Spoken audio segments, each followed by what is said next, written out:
12번이었고요. 이번엔 21번으로 한번 가보겠습니다. 21번. 21번은 여러분 선생님이 왜 이런 문제를 꼽았느냐 이렇게 질문하실지 모르겠는데 어쨌든 행렬에서 출제된 문제 중 4점짜리는 사실은 이겁니다. 30번 문제가 4점짜리라고 우기고 있으나 사실은 그건 전혀 4점짜리가 아니다. 그치? 그냥 약속대로 해주면 되는 거니까. 오히려 21번 쪽이 우리 교과 과정으로 친다면 행렬의 성질에 관한 어쨌건 중요한 원리들을 그 안에 담고 있어서 요 놈을 잠깐 정리해 보겠습니다. 그죠? 요렇게 만족시키는 행렬이 있었는데 저놈에 대하여 A랑 A의 역행렬이랑 살짝 더하셔서 그놈의 PQ를 곱한 결과로 얼마? 3의 마이너스 7 요놈을 얻어봐라. 이게 질문이에요. 그때 올라갑니다. 요놈도 이게 무슨 어떤 이자차로 특징을 갖고 있는 게 아니고 그죠? 예, 요놈을 살짝 풀어 헤쳐보면 그죠? 조금 전에 했죠? 단위행렬과 만나면 자유로워요. 그지? 완벽히 실수처럼 A의 제곱에 더하기 2배 A에 더하기 단위행렬을 하였더니 요게 A와 같아서 결론적으로 A의 제곱에 더하기 A에 더하기 단위행렬이 영행렬이 되었습니다. 이런 얘기죠. 네. 저거 보자마자 여러분 떠올리셔야 된다. 그지? 무슨 말이지? 어떤 행렬과 단위행렬과 할 때는 다시 한번 말합니다. 뭐죠? 실수처럼. 그러니까 마치 X의 제곱 더하기 X 더하기 1 이퀄 0를 보는 것처럼 저걸 보자마자 우선 이런 걸 떠올린 친구가 있을지 몰라. 뭐라고? A의 세제곱이 단위행렬이다. 왜? 양변에 A 빼기 단위행렬을 살짝 곱해주면 그지? 요놈하고 딱 곱하면 요런 것을 넣습니다. 맞나요?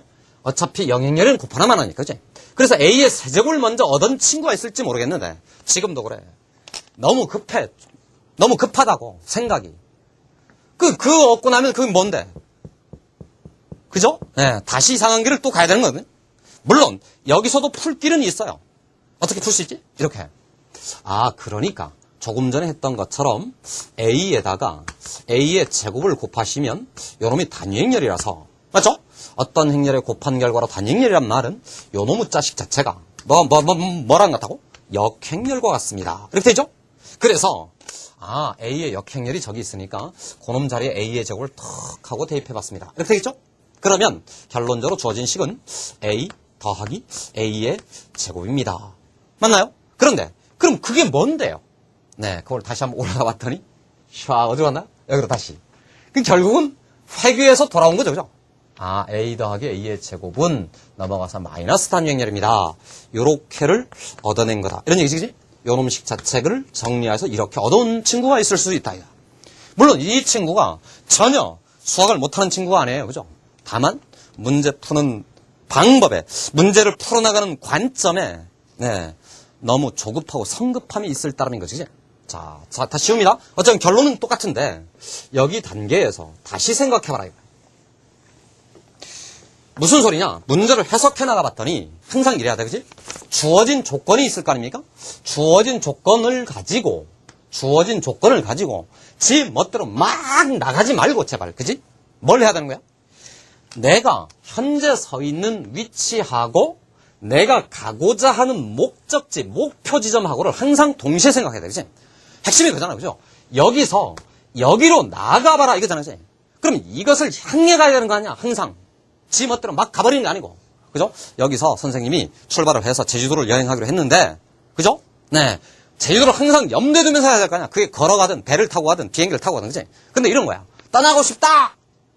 어디로 가야 될지도 모르겠고. 그죠? 나한테 차가 있으니 차를 타고 가볼까? 이런 친구가 되면 안 된다는 얘기예요. 그죠? 자, 다시 갑니다. 저놈을 정리해서 이렇게 얻어냈거든. 근데 내가 지금 가야 될 곳은 뭐냐? A랑 A의 역행렬이 더해지게끔 만들어져야 되는데, 그럼 이런 거잖아. 역행렬을 어떻게 하면 만들어낼까? 이게 초미의 관심사죠. 그죠? 지금 현재 우리에게. 맞나요? 이런 거지. A의 역행렬이 그곳에 등장해 있으므로. 그 무슨 말이지? 역행렬이 존재한다. 이런 말이잖아요. 그죠? 그럼 저 식으로부터, 이 식으로부터 A 역행렬을 탄생시켜라. 이런 뜻이잖아요. 그죠? 그러면 이런 거잖아요. 주어진 등식의 양변에 A 역행렬을 살짝 곱해줬더니, 맞나요? 그럼 여기는 뭐가 되지? A 제곱하고 A의 역행렬을 한번 곱하면, 그지? A만 남았고. A랑 A 역행렬을 만나면 단위행렬이고, 얘랑 만났더니 그게 바로 A의 역행렬이 되어서, 요놈이 어차피 영행렬은 영행렬입니다. 그죠? 결론. 요놈이 마이너스 단위행렬이었습니다. 이렇게 해서 이 식으로부터 직접 얘를 한 번에 유추해 볼 수 있다. 이해하나요? 이건 마치 이런 것 같습니다. 그죠? 잘 봐. 실수에 갔더니, 실수에서 우리 이런 배웠잖아요. 1학년 때, 그죠? x의 제곱 더하기 x 더하기 1이 제로입니다. 이런 거죠. 다시 한번 말하지만 어떤 행렬 연산에 있어서 단위 행렬과 계산하거나 혹은 그 자신의 역행렬과 계산할 때는 다시입니다. 단위 행렬과 계산하거나 그 자신의 역행렬과 계산할 때는 마치 실수처럼 갈 수 있다. 이거. 물론 꼭 나눗셈은 없으니까 나누기는 없지만 실수의 그 나눗셈 연산이 자기 역행렬 연산으로 와 있다고 생각하면 돼요. 알겠지? 그러니까 이 상태에서 우리가 x 더하기 x분의 1을 어떻게 찾아왔나 이걸 한번 연상해보세요. 이랬지? 아, 요 놈하고 요 놈인데 그지?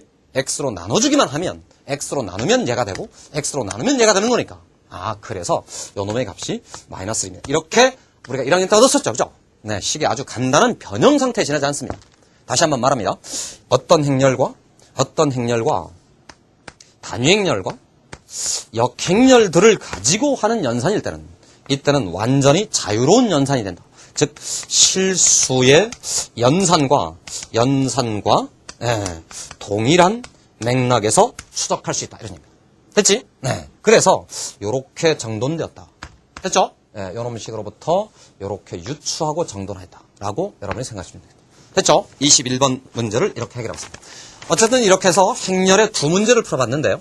그 나머지 문제들은 지난 시간에도 말씀드렸다시피 매우 단편적이고 단순하게 계산을 요구하는 문제들에 지나지 않았다. 한마디로 행렬하고 다른 단원이 복합되어 있는 문제가 없었다. 이런 뜻입니다. 자, 그러면 여러분의 공부 방향은 어떻게 될 것이냐? 이런 겁니다. 이번 시험에 이렇게 됐었으니까 다음에도 없느냐? 그렇지는 않아요. 그죠? 항상 여러분의 공부는 이런 거죠. 나올 수 있는 모든 가능성을 전제로 해서 공부를 해나가 돼. 다만 그 공부의 과정이 이런 겁니다. 지나치게 이 방향에서 벗어나 버리면 안 돼. 그죠? 그러니까 특히나 참거짓 판단 문제는 적어도 참거짓 판단 문제는 다시입니다. 참거짓 판단 문제가 나오거든. 이런 문제에 대한 대비책은 다음과 같다. 그치? 여전히 그렇다. 교과서 수준의 정리만 필요하다.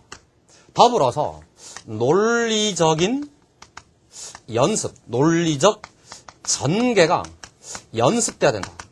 말이 어렵지만 주어진 조건에서 조건들을 적절히 활용하는 것이 핵심이다.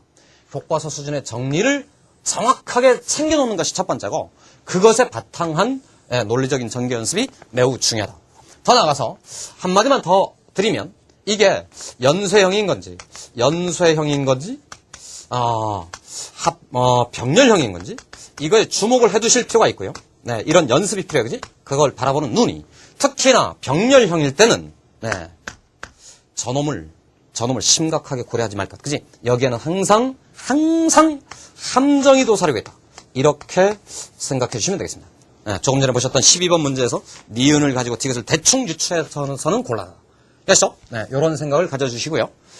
특별히 기출문제 있죠? 기출문제.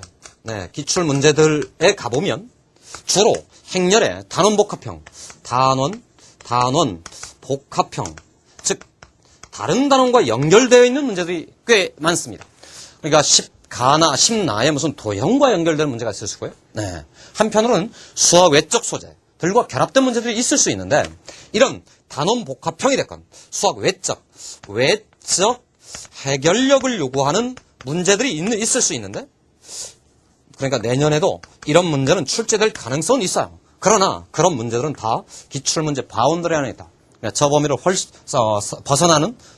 훨씬 상회하면서 벗어나는 그런 문제들은 출제되지 않을 것이다. 그래서 이 수준에서 집중적으로 공부를 해주신다면 행렬 문제는 완벽하게 여러분이 정돈하고 시작하는 거다. 이렇게 말씀드릴 수 있습니다. 자, 행렬에 관해서 이렇게 분석을 해봤고요.